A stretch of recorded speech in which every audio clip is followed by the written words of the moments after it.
इसके जो बगल वाला है वो ग्रीन हाउस चैम्बर है, ठीक है। मिस्ट चैम्बर जनरली जो रहता है वो ग्लास चैम्बर के रूप में भी आप बोल सकते हो। यहाँ पे एटमॉस्फेरिक कंडीशंस को हम मेंटेन करते हैं, ठीक है।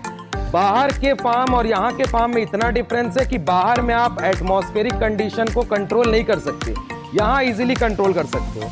लाइक अगर आपको यहाँ पे टेम्परेचर कम चाहिए तो एसी लगा दो, टेम्परेचर ज्यादा चाहिए हेलोजेंस लगा दो। और ये जो लगे हुए हैं ये मेंटेनेंस के लिए लगे हुए, ये पूरे पानी यहाँ से स्प्रे होता है, ठीक है। तो इसका आप 3 यूज कर सकते हो। पहला तो आप अपने क्रॉप को देने के लिए यूज कर सकते हो एज अ स्प्रिंकलर, स्प्रिंकलर नहीं बोलेंगे but as a fog system बोलते हैं इसको। दूसरा रूम टेम्परेचर मेंटेन करने के लिए, और वो जो वहाँ पे पंखा लगा है वो जो अंदर की गर्मी है उसके एग्जॉस्शन के लिए लगा हुआ है। ये जो है ये आपको इसको बोलते हैं जर्मिनेशन ट्रे बोला जाता है, ठीक है। यहाँ पे हम क्या करते हैं, सीड को जर्मिनेट करते हैं।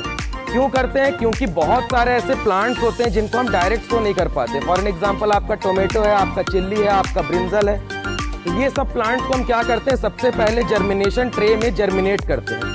अभी यहाँ पे देखिए इसमें जो आपका डला हुआ है, यहाँ पे हम जनरली कॉम्पोजिशन रेडी करते हैं जहाँ पे आपके सॉइल भी होंगे, सैंड भी होंगे और आपका कंपोस्ट रहता है। तो ये मीडियम को तैयार करने के लिए सबसे पहले पूरा खाली रहता है। इसके बाद हम इसको क्या करते हैं, सबसे पहले फिलअप करते हैं पूरे कंपोस्ट या सॉइल से। उसके बाद हम एक सीड को लेते हैं और इन बिटवीन, देखो यहाँ पे हाफ है ना, इतने में हम इस सीड को रख देते हैं और उसके बाद उसको ऊपर से ढक देते हैं। उसके बाद इसके स्टेजेस रहते हैं, लगभग 3 स्टेजेस पाए जाते हैं सोइंग से पहले। पहला रहता है कि आपको यहाँ पे सीड आपने लगाया, दूसरा रहता है इसमें आपका एपिकल बर्ड्स जो रहते हैं वो निकलते हैं, और थर्ड स्टेज रहता है जब प्लांट की हाइट 15 सेंटीमीटर हो जाती है तो इसको यहाँ से फिर निकाल के फील्ड में ट्रांसप्लांट कर देते हैं, ठीक है। इस ट्रे की बहुत ज्यादा वैल्यू होती है क्योंकि यहाँ पे आप नंबर ऑफ प्लांट्स काउंट कर सकते हो।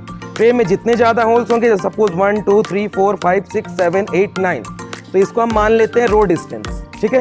और यहाँ से फिर प्लांट डिस्टेंस कैलकुलेट कर लो। तो जितना भी यहाँ पे प्लांट रहेगा आपको फिर प्लांट पॉपुलेशन, जब हमारे रिसर्च होता है तो रिसर्च में हमको एक एक प्लांट का पॉपुलेशन बताना पड़ता है कि हमारे रिसर्च में 5 मीटर में हमने 50 पौधे लगाए। तो वहाँ पे कैलकुलेट करने से अच्छा रहता है कि हम जर्मिनेशन ट्रे में इसको इनिशियल स्टेज में ही कैलकुलेट कर लेते हैं। अब लेटर रहता है यहाँ पे हम इसकी टैगिंग करते हैं। तो यहाँ पे स्टिक लगा हुआ है, जनरली आप टैगिंग में टैग का भी यूज कर सकते हो। यहाँ पे आपके पूरे डिटेल्स रहेंगे कि कौन सा वेराइटी है। जैसे यहाँ देखो है MTU-1010, इसको क्रॉस कराया गया है राजेश्वरी से। तो ये यहाँ पे टैगिंग के लिए रहता है जिसमें आप पूरी इनिशियल इन्फॉर्मेशन यहाँ पे दोगे। सम टाइम इसके पीछे हम डेट भी लिखते हैं कि डेट ऑफ सोइंग क्या है, जिससे कि हमें ये पता चलेगा। जनरली जैसे राइस में आपको पता होगा कि 25 से 30 दिन में ट्रांसप्लांटिंग के लिए जो आपका नर्सरी रहता है वो रेडी हो जाता है। बट कुछ जैसे डेपॉग मेथड है आपका 11 to 14 डेज, श्री मेथड है आपका 14 डेज। तो यहाँ पे हम इस डेट को भी याद रखने के लिए यहाँ पे पूरी टैगिंग करते हैं। क्लियर है? अब यहाँ पे जो नेक्स्ट चीज रहता है वो सबसे इंपॉर्टेंट रहता है कि इस चैम्बर में कोई भी कंटामिनेशन ना हो, इस चीज का बहुत ज्यादा ध्यान रखा जाता है। तो ये तो फिर भी मिस चैम्बर है, जो लेबोरेटरीज रहते हैं वहां पे कंटामिनेशन का सबसे ज्यादा ध्यान रखा जाता है। कंटामिनेशन मतलब जब हम इसमें ब्रीडिंग करा रहे हैं, ठीक है, क्रॉस करा रहे हैं, तो क्रॉस के समय सबसे इंपॉर्टेंट चीज है, मान लो यहाँ MTU-1010 है, मल्टीप्लाई बाय राजेश्वरी है, तो यहाँ पे इस चीज को ध्यान देना है कि इन दोनों वेराइटीज के अलावा कोई थर्ड वेराइटी यहाँ होनी ही नहीं चाहिए। अदरवाइज कंटामिनेशन मतलब उसके फ्लावर्स आके यहाँ पे पुट हो जाएंगे। इवन MTU और राजेश्वरी में भी एक वेराइटी होगी जिसके मेल फ्लावर्स को निकाल दिया गया होगा इमस्कुलेशन के थ्रू, ठीक है।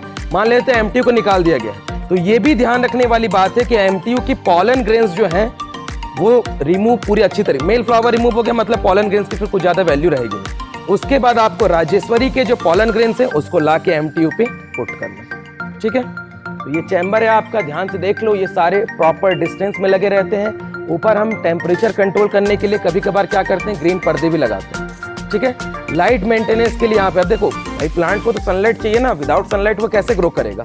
तो एक तो इसको ये देखो ऐसे, इसे ही बोला जाता है फॉग चैम्बर्स। ये स्प्रिंकलर नहीं है बट काइंड ऑफ, क्योंकि इसे फॉग कहा जाता है, हम इसे फॉग बोलते हैं, ठीक है। रेलवे स्टेशन पे बहुत ज्यादा देखने को मिल जाएगा।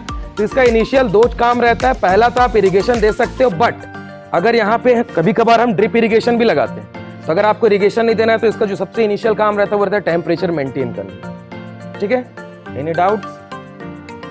आवाज गई लास्ट तक? बहुत ज्यादा अच्छी आवाज है मेरी, थैंक यू सो मच, ठीक है। और देखो लाइट मेंटेनेंस के लिए देखो वहां लाइट लगे हैं। ये है एग्जॉशन, जो जितनी भी गर्मी होगी यहाँ की उसको बाहर एग्जॉस्ट करने के लिए वो 2 एग्जॉशन चैम्बर्स रखे गए हैं, ठीक है। और यहाँ पे इरिगेशन के लिए देखो ये पूरा मेंटेन पाइप लगा हुआ है। क्या वायरिंग है वो और क्या है? अच्छा वो पानी स्प्रे करने के लिए, ठीक है। कूल चैम्बर है, यहाँ मेंटेन करना ऑटोमेटिक है यार ये देखो। हाँ अब देखो यहाँ पे टेम्परेचर तुरंत कम हो जाएगा, जैसे ये स्टार्ट होता है टेम्परेचर तुरंत कम हो जाता है। और इसकी सबसे अच्छी चीज ये है कि ये मॉइस्ट कंडीशन बनाता है, बस ये गीला नहीं करेगा पूरा, सिर्फ मॉइस्ट कंडीशन बनाएगा। चलो फिर